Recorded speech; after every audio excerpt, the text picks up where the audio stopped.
Hi, welcome to episode 261 of the Everyday Life Balance Show. This is episode 261, and I'm Pascal Gibbon. And as you know, we started, Steve Preston and I. Hi, Steve. Hi, Okay, Pascal.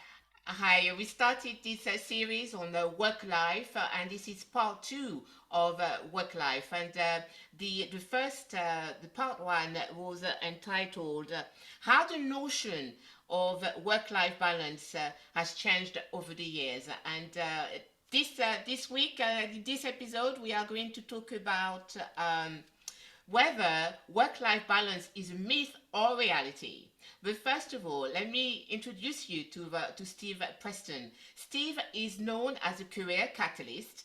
He helps professionals and executives unlock their potential, break free from their career misery or the 9 to 5 norm, and do what they love. And Steve is also the author of three books: Portfolio Careers, Winning Through Redundancy, and Winning Through Career Change. And he's also a public speaker. He has online programs on career change and outplacement programs as well. So, welcome, Steve, and this is part two of our series. Yes, thank you, Pascal, and thanks for inviting me again. I just want to make the point that no, session one was actually about how the notion of work has changed, not how work balance has changed. Okay. All right, Yeah, yes. yeah, Yeah, to be precise, okay, so that's yeah, my mistake. So, how the notion of work has changed over the years. yeah. Okay, wonderful. So, now we're going to talk about work-life balance, and I think the title is, work-life balance, is it a myth or a reality? And the title is because there's a stigma around the world, the word, work-life balance. So people think, oh, work-life balance is impossible to do, so let's get rid of the balance and change that by harmony. So work-life harmony is a better word. So I love personally the word balance, because for me it's like, working with equilibrium. But my question to you, as the expert, is how essential is it to maintain work-life balance? Well, great question, Pascal. Firstly, it's individual. It's very, very individual. And in terms of is work-life balance reality or myth, um, from my perspective, certainly from having been doing career development work now for 20 years, I would actually suggest it's a myth. And the reason why I would say that, Pascal, is because, like you say, balance, you got scales, and if you sort of can visualize this scale where work and life are totally in balance, my question would be, how many people do you know who actually have work and life in balance? And I'm sure the answer would be very few, if any at all. But the other side to that, which I think is even more important, which can open up more conversation and thinking around this, I'm sure, Pascal, is how many people actually want their life, work and life, totally in balance, totally, balance. Some people want more life than work, other people want more work than life. And I'm going to give a wonderful example of that. A number of years ago, I was coaching this client who absolutely shocked me with some of his revelations. And we were talking about he'd got a business, got a small business, and he was struggling a bit, and he was working through how he could grow that business, or just look at it from a different perspective. And I can't remember how it came about, but we got to the point where I said to him, well, I get the feeling that your life is all about work, and there's very little life in it. It's all about work.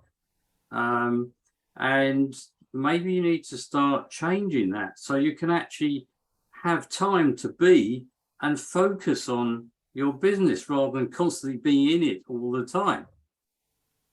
And he said, well, you're right, Steve. And I said, well, do you go on holidays? He said, no, I don't go on holidays at all.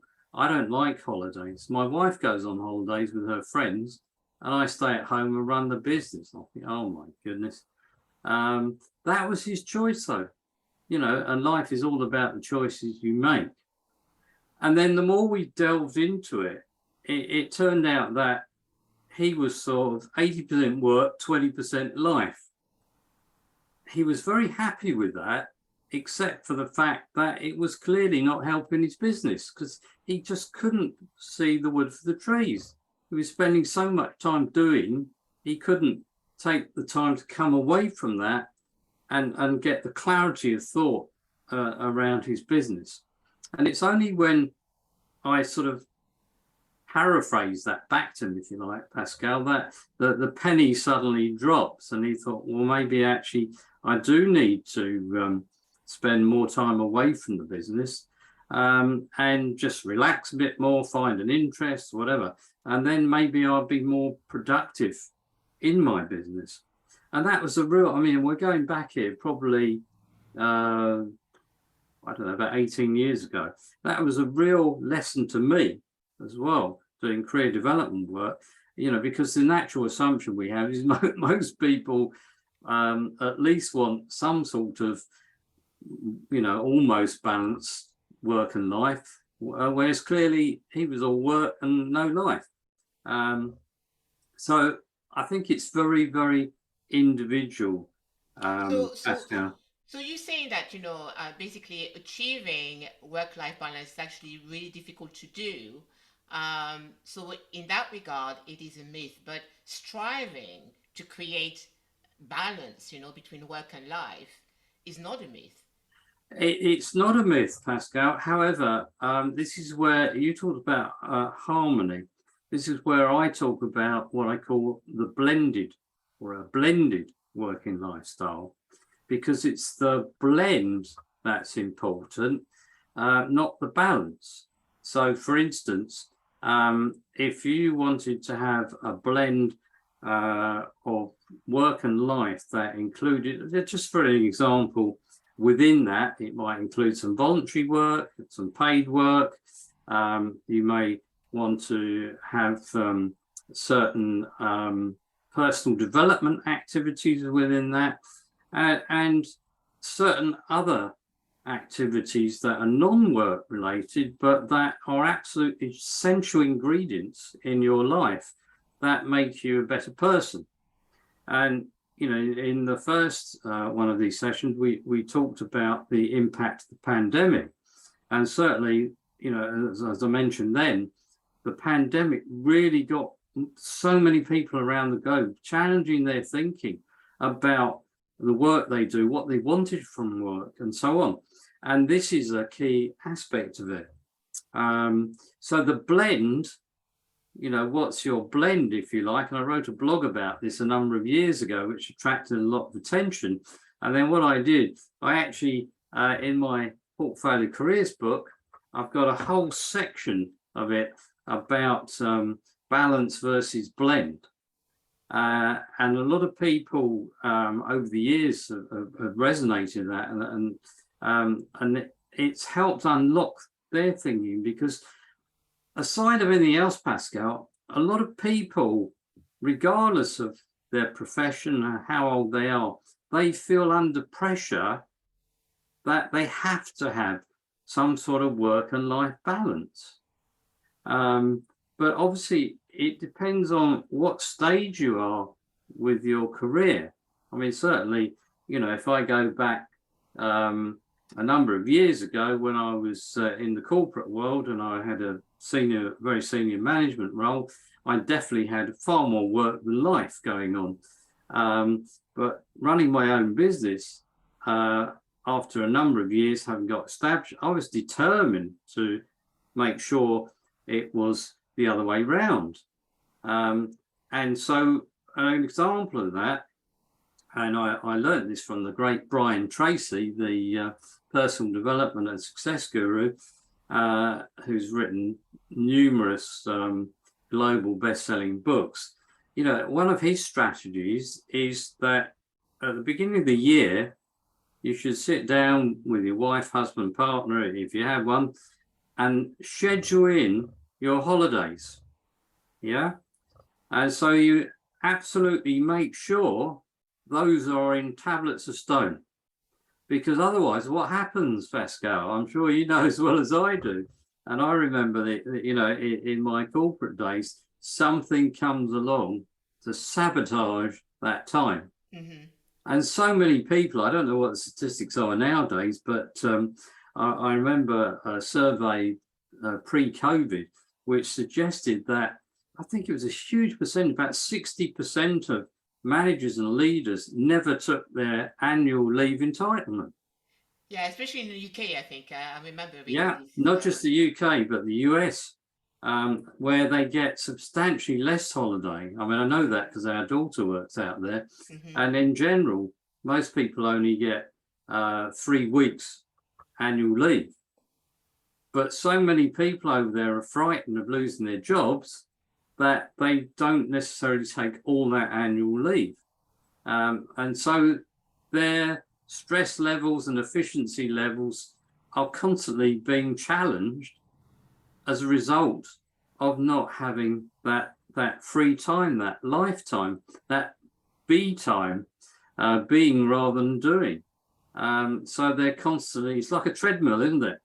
Yeah, They're absolutely. constantly, you know, or it's like pushing water uphill. They're constantly fighting against the tide. So in terms of your question, hopefully that answers it in a number of different ways. Yeah, so just remind us, um, we should be replacing the word balance by blend. If Well, that's my take.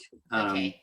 That's my Okay. take, Pascal. Yeah, and And just remind us what that blend is again. well, the blend could be anything. I mean, I'll read you some extracts from the book, which Okay. makes it a bit clearer. And one of the headings here is, do you struggle with the vision of what balance actually means? I say some people feel pressured by Mm-hmm. just the word balance. They see that as the sort of benchmark. People are going to view them in that way, which is hugely unfair. But this is all about getting the sum of the whole, if you like, right? Getting a holistic overview, if you like. So my question in the book was, does blending encourage you to change your perspective about how your work and lifestyle can complement one another? Mm-hmm. And And that's a I don't lovely know way. yes, and I don't know Lovely if way of putting it, isn't it? yes, and I Mm-hmm. don't know if you know the book from, I looked it up the other day because I had the book from Charles Handy, The Age of Unreason. 1989. This is unbelievable, Pascal. In 1989, he challenged both organizations and individuals in terms of their thinking about work and how organizations work and how employees would eventually change working patterns and so on. And how work would be less structured, impact technology, remote working, flexibility on where, how, and when employees work. And all of that, as we said in the last session, that's all become reality. But the Yeah. other thing he did, which to my knowledge, nobody had ever touched on, he talked about the word portfolio life. Portfolio life, and not portfolio career, but portfolio life. And he was suggesting that people would start to focus exactly like I'm saying.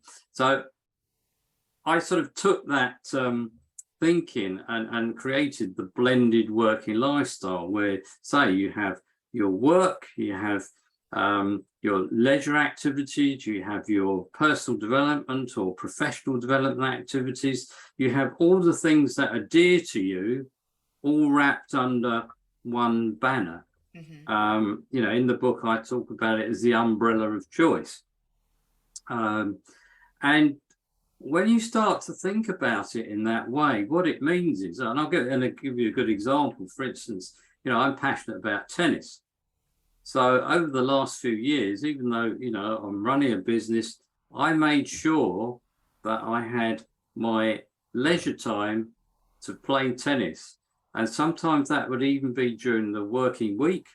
And I'd play a competitive match in one of the leagues that I play in. But then obviously I made sure I found the time elsewhere to make that up and do the work I needed to do.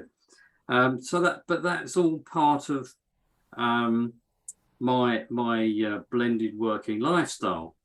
And since COVID, my wife and I have religiously made sure that we've carried on the discipline of daily walks. And that's part of our blended working lifestyle. Okay. So, but it's different for everyone, obviously. Yeah, so it's very interesting actually that this need for what we're going to call now, a blended working lifestyle. This is going to be our new phrase now. And if you think about work and life more integrated, it's interesting. I remember a number of years ago, I was running a workshop, career development workshop for some professionals who'd been laid off. And I was saying about the fact that people need to think about work and life as being integrated rather than completely separate. And to say this, Charles Hanley was talking about this in 1989.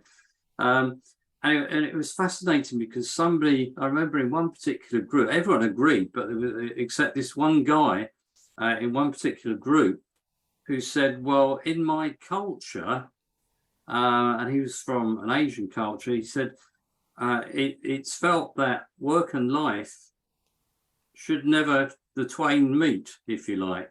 They should be treated completely and utterly separately. And, they shouldn't be this integration.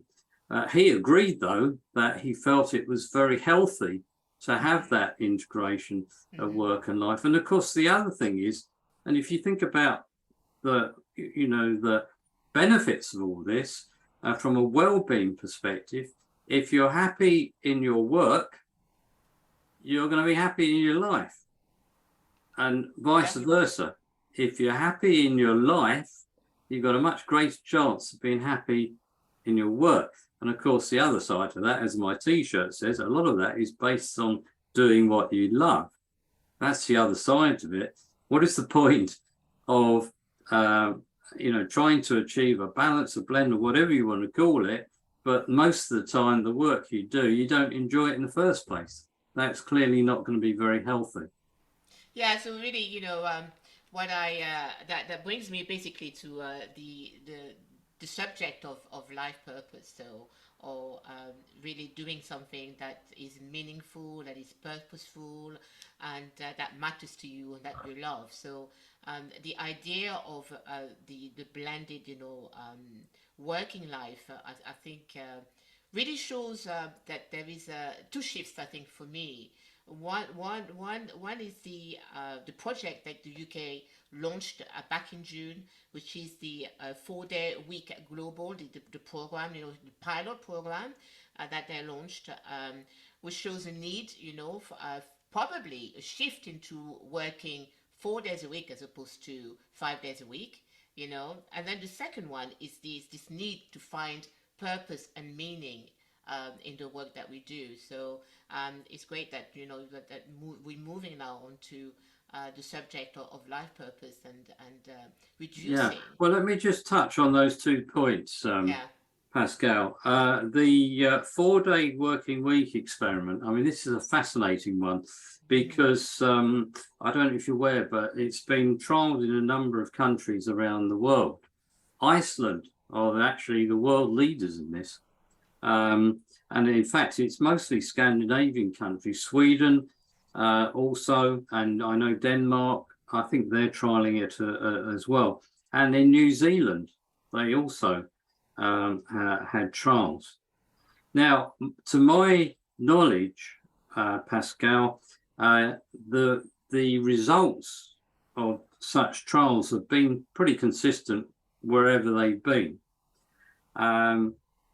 However, there's a number of caveats to it, because all this was done pre-cost of living crisis. And in a lot of cases, as came out very, very strongly from people in general during the pandemic, many people said they would accept less pay for more time off. Of course, now that's being heavily challenged by the fact that maybe they can't afford to take less pay. So Yeah, that's because I actually, the scheme was based, or is based, because it's still going on. It's based on the 180 100 model. So 100%, you spend it exactly, you salary is exactly the same, remains the same, 100%. 80% now is of your time is spent working, and then 100% productivity. So you work less, but your productivity remains the same, and your salary is the same as well. Yes, So I appreciate the theory. However, a lot of companies and organizations, if they don't achieve that, the inevitable is going to happen. They're going to reduce people's pay, as actually happened in a number of cases. And the other aspect, which and I remember this came out in the New Zealand one, I think it was, does having a 4-day week effectively mean that you're going to do 5 days work rolled into 4, which is ultimately what is inevitably going to happen, in which case people will get more stressed in their work time, but the benefit is they then get more time off to recover. So obviously there's swings and roundabouts. Personally, I think if it can be achieved with no loss of productivity, if there's a productivity gain, wow, brilliant, it's a no-brainer. But if it can be achieved without loss of productivity, then that's got to be fantastic news, hasn't it? absolutely, and I think a lot of people, want to do probably move into 4-day work week, as opposed to 5. So, Yes. but what you see, I mean, the challenge you see is obviously, whether they're going to be able to sustain 100% salary for Yeah. less work days, and do you see any other challenges that they might face with Well, that the model? challenges are obviously it depends on the environment, the sector, and so on. There are obviously some industries and sectors where it's going to be super challenging, and they might say, for instance, the retail arena, you would have to draft more people in Hmm. to cover that extra time. But again, my experiences, and this is going back years ago when I was an area manager in a major travel agency chain, and I was a firm believer of having more flexible part-time staff than actually having a total full-time staff, because you could cover your peaks and troughs, and those part-timers invariably were much fresher. Hmm. And when they did come to work, they relished being there, and they were actually invariably often more productive pro rata than their full-time counterparts. And there was always big debates about that. I'm going back into the sort of 80s and 90s. There's similar sort of debates about productivity and efficiency and so on. But things obviously, way further forward now.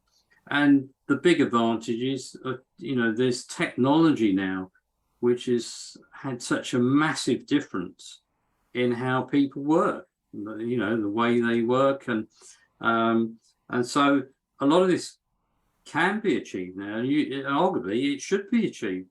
Surely it should be a fabulous aspiration for both companies and organizations and employees to be able to think, well, I'm going to work 4 days and have 3 days off. How Yeah. cool would that be? Yeah. I mean, and I think in terms of work-life balance, hopefully this is something that would make it more possible as well. In the sense that probably you have another passion and give you more time to build Yes. it. And probably spend more time with your family, be more present. So I can Yes, imagine. and so many people, even to this day, they say, golf is always a good example because it takes a lot of time. You say to people, who play golf, well, have you been playing much golf lately? And you tend to get two answers come back. One is, well, I haven't really had the time because I've been too busy at work. Or the other one is, well, yeah, I have been playing, but I feel guilty about it, because maybe I should be more focused on my job or my business, depending whether you're employed or self-employed. Whereas, wouldn't it be great if people had the permission, both from their organisation, or if they're running their own business, giving themselves permission to say, it's okay, I'm going to take this time to play golf. That's half a day of my time, but surely that's good for my health and my well-being and so on. And I enjoy doing it. It's got to be beneficial, rather than beating themselves up the fact that they should be feeling guilty about it. Yeah, absolutely, absolutely. I love it. So, on the subject, of life purpose, of course, or giving, doing something meaningful with regard to our work um, and career. So, my question to you is, of course, our forefathers probably never thought about that. Doing something that would be purposeful or meaningful in the sense that we do now. So, why has it been such a big shift towards, living a more purposeful life? Or, probably, let me say, the meaning of doing something that you love, as opposed to doing something just for the sake of earning money at the end of the month. Yeah, I mean, again, it's a great question, Pascal. It's a very big question. I think this has been an evolution. As we talked about in the first of these podcast series, things have evolved over, I don't know, maybe the last decade. But as we said the other day, they escalated during the pandemic in terms of people starting to think, well, if my time is spent doing something I don't enjoy, the reality is there's this awful domino effect of how doing work that makes you miserable, makes you unhappy. There's this awful domino effect of how it can drag you down, and especially if you've got a husband, wife, partner, whatever, it impacts on your relationship, impacts on your health. And the other thing it does, it impacts on your general outlook on life. So people who do work that they really don't enjoy, that makes them unhappy, makes them miserable, they really start to go down on this awful downward spiral.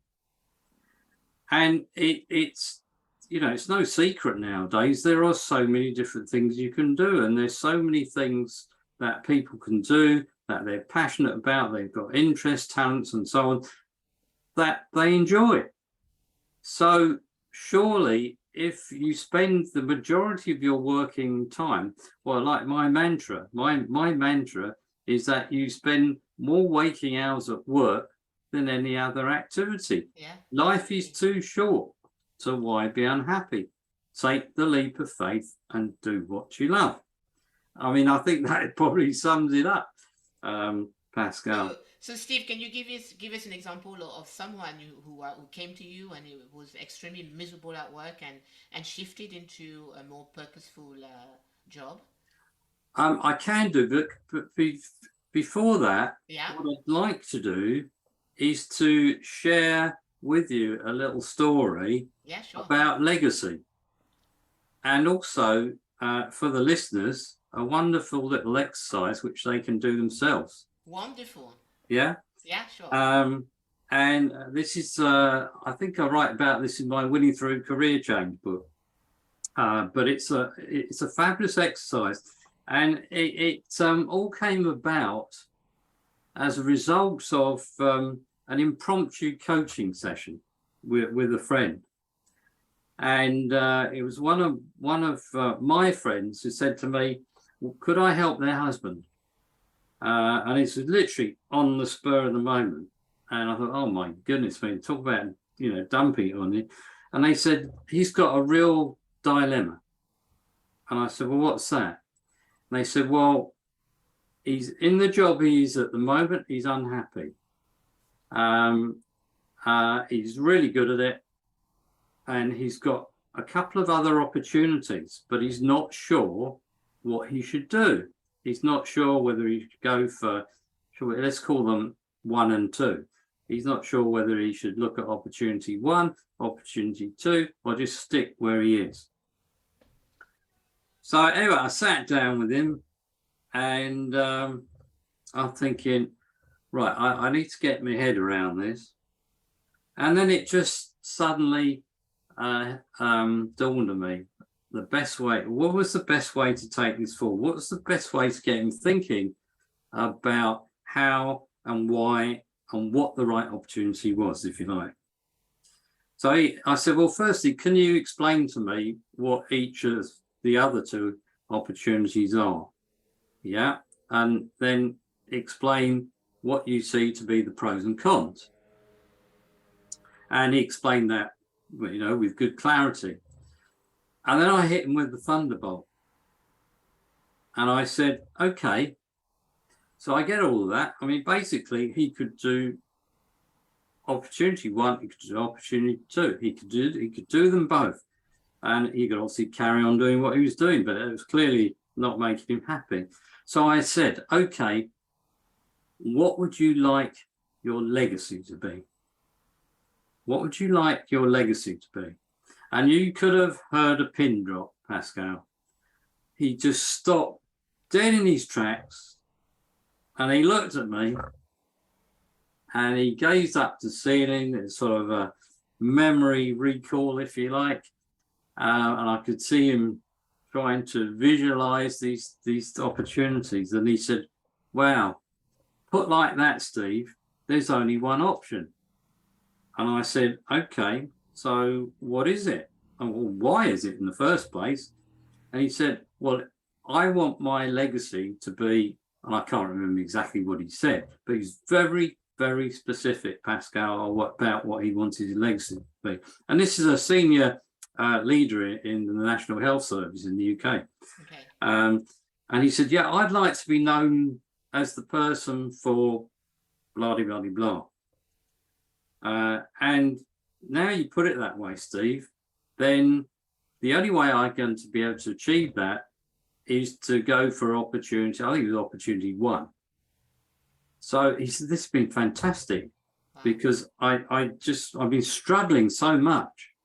And he was, of course, like most people, he was frightened of getting out of his comfort zone. His comfort zone was the job he was doing, and doing a very good job, but hating it more by the day and getting more and more miserable, and that was affecting his relationship as well. Mm-hmm. And then all of a sudden, he had this wonderful vision of the job he should be doing because of what he would leave behind. And I thought, wow, how powerful is that? And so, people listening, this is a great activity or exercise, whatever you want to call it. It's a bit morbid, but in light of the current situation with the sad passing of our Queen, it's arguably very poignant. So think about imagine you're in a room and you've passed away, and you can hear people talking about you and talking about what you've achieved and what sort of person you are and so on. What would you like people to say about you? How would you like to be remembered? What would you like to be remembered for? And maybe more powerful than ever, which is very relevant to our dear Queen, is maybe how have you touched people's lives? Mm-hmm. Now, when you put it into that context, you will find the meaning and purpose you're looking to achieve in your job or career. It must come out of that, because you're going to find all those wonderful character traits, attributes, and so on. And there'll be skills that come through that as well, that people say, oh, well, Pascal was a wonderful coach or a mentor or whatever. So it's a very, very powerful exercise. Wow, Steve, this is so powerful and so poignant. I think it's going to make a lot of difference for people who are struggling right now, with making a decision regarding, what to do next, and like you said, also fearful of coming out of the comfort zone, to do something that is probably more impactful and more meaningful in their Yes, lives. I mean, the reality is, the old saying goes that you never achieve anything worthwhile in your life until you get out your comfort zone. And it's easy to say it, but we all, we all stay in our comfort zones for various things, for various different reasons. It's very individual. Yeah, and also, thinking about your legacy means also that you're thinking bigger as well. It's Yes, a bigger way of thinking. And then yes, also you move into your heart as opposed to the head. absolutely. A beautiful way of putting it. Pascal, absolutely right. I mean, I was absolutely astounded by the impact of that activity with my friend. And it was, literally, he was, I didn't know about this. I didn't know that he was struggling with all these negative thoughts and so on until it came out in general conversation. And literally, I was sitting next to him there. I mean, it was actually a Sunday morning breakfast, if you can imagine. And I'm thinking, goodness me, I can't believe I'm being asked to do this at this time of day. And within minutes, literally within minutes, he had the answer. Something he'd obviously been struggling over for days, weeks, I mean, possibly years, I don't know. Amazing. Steve, thank you so much for your expertise and sharing, this episode with us. And I'm actually so thrilled because I'm really excited about this subject, and I hope that more and more people will look into living a purposeful life and do what they love, like a Yes, T-shirt. yes, So, absolutely. what would be where can people find you if they need guidance and more help? Yeah, best place is my Career Catalyst website, Steve Preston, thecareercatalyst.com. I also have an online courses website, courses.steveprestonthecareercatalyst.com. People will find me on LinkedIn, Twitter, Facebook, usual places. But the Career Catalyst website is the best port of call in the first instance. Wonderful. So I hope you enjoyed this episode. As always, remember, now is your time to transform your life one step at a time. I look forward to connecting with you next Monday. Take good care and lots of love. And next week will be part 3 of our series with Steve Preston. So we look forward to it. See you, Steve, and Thank thank you you, again. Pascal. Bye Bye. bye.